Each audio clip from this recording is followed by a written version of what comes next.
Well, as you can see, we've gathered our garden hoses up, rolled them up, drained all the water out to get those ready for the winter. I also want to caution you as you clean up your garden, make sure that you gather your drip irrigation system together, drain all the water out of it, and store it for the winter as well so it won't be damaged by freezing water on the inside. Well, there are a lot of things that you can clean up around the yard this time of year, and one of that is woody materials. Now, we chopped a tree down earlier in the show today, and we have some materials here left over, and really that's not the sort of thing that you would want to put in a compost pile, but you could run it through a chipper shredder and use it as mulch on pathways. The woody mulch would be very good. One thing I want to caution you about with chipper shredders is get one that's suited to the job. Get as heavy a duty one as you can possibly afford. Some of these are available for rental from rental agencies, or get together with a neighbor, see if you might be able to borrow theirs. With a chipper shredder, there are various sizes of them available, from ones that are only for shredding leaves all the way up to a great big one like this that will handle up to 2-inch wide limbs. The very small ones that are for shredding leaves really aren't as worthwhile as you might think. You might be just as well off taking a lawnmower that has a bagger attachment on the back. Gather your leaves that way. Just run over the lawn, mowing over the leaves, and they'll be mulched or chopped up as you mow. Gather them in the bagger attachment, and then you can use those to put in a compost bin, or you can pile them for leaf mulch itself. Now, if you don't want to mess with compost and layering and all of that, you can just take your chopped up leaves and put them in a corner of the yard, and they'll break down very quickly. If you just took whole leaves, such as these pecan leaves, they probably would not break down very quickly. In fact, very waxy leaves, such as magnolia leaves, if they are left in a pile intact, it can take them up to 3 years to decompose. So make sure that you chop your leaves up rather fine. Now, if you want to make a compost pile, it's a great way to recycle materials from your yard. Grass clippings, leaves, kitchen waste, other than animal waste such as meat scraps or bones, can all be put in the compost bin. In fact, I hate to see people load grass clippings and leaves into plastic bags and put them out in the garbage can for the garbage people to pick up, because it contributes to our problems with landfills. In fact, there was a state, I believe it was Kentucky this past summer, calculated that because there was a drought, they were gathering fewer grass clippings to put into their landfill.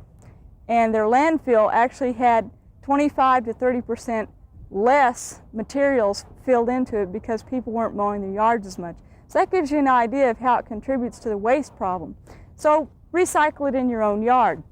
Now, if you're going to do a compost pile, you don't really need a fancy bin such as ours over here. Ours is very nice, and it's built so that we can turn our pile from our beginning all the way to the finished end for ease of convenience, and it's neat. It keeps the materials nice and tidy, keeps them from blowing in the wind. But you can just put your compost in a wire cage or pile it in one corner of the yard. It's a good idea to put it someplace that is shaded if possible. One thing I want to warn you about, though, is if you do put it under a bunch of trees, the roots of those trees are just under the surface of the soil, and those roots will grow right up into your compost. And if you leave it sitting there for too long without turning it, when you do go to turn it, it will be a mat of roots. And that can be a real management problem when it comes to compost. So you might want to line the bottom of it with some visqueen or some clear plastic to prevent roots from growing up into it. Now, the basic needs for a compost pile are materials that contain carbon, and that would be straw or dried leaves, the brown dry materials. You also need materials that contain nitrogen. That would be manure or green grass clippings or old tops out of your flower bed, such as these canna tops. We just cut these back since we had a frost, and they'll chop up nicely and add some nitrogen. So we need carbon materials, nitrogen materials. A compost pile also needs oxygen. That's why we turn it frequently. Last of all, it needs water. You need moisture to help the whole process cook. Now, with a compost pile, you may find that once you're through layering these materials in the bin, that the bin is full to the top. But by the time you've turned that a few times, your materials will have cooked down to maybe a third or less of that amount. But what you'll end up with is material that we have down this pot here. This compost is almost finished, and it's rich black material that will be just great to add into the garden next year. It will help improve the tilth of the soil, loosen up the clay soil, and also help our soil retain moisture if we have a sandy soil. So compost is very useful. You can also use it in the bottom of planting holes for tomatoes to help absorb or to help retain moisture. You can use it as a mulch on top of the soil if you wish also. So it has a lot of uses around the garden. But there is an orderly way of putting it together. Now we'd like to recommend an equal proportion of carbon materials and nitrogen materials in the pile. You want to put approximately half carbon materials such as leaves and straw, and half high nitrogen materials such as grass clippings and manure. This should give you a balanced compost bin. If you have too much nitrogen materials, your bin may start to smell a little bit. That would not be a good idea. And if you do have a bin that is getting a little bit smelly, you might want to add more carbon materials, more of the straw and dried brown leaves, etc. So the first thing to do is to just start your layers, and we'll get started with that. Probably we'll start putting in a few leaves, and you want to put in several inches at a time, and then we'll put in a layer of green material, some manure, some grass clippings.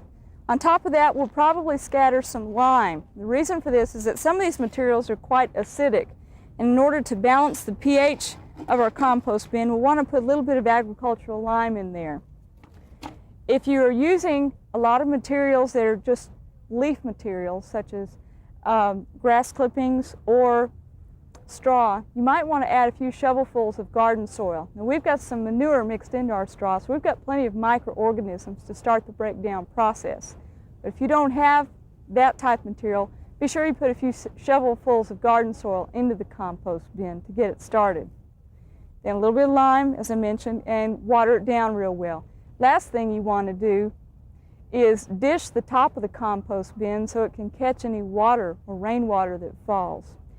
And if you're concerned about the wind blowing the materials around, as an additional practice, you might also want to cover it over with a tarp of some kind, if that's your concern. The compost pile ought to be hot to the touch within about 10 days. And you can just test that by digging into the pile and reaching your hand in. If it's uncomfortably warm, you know that compost bin is cooking and working properly. If it feels cool in there, then it's time to turn it and let the outer materials be shoveled to the inside and start breaking down also. Compost is a great material to use in the garden, but be systematic about it and add the right proportion of materials.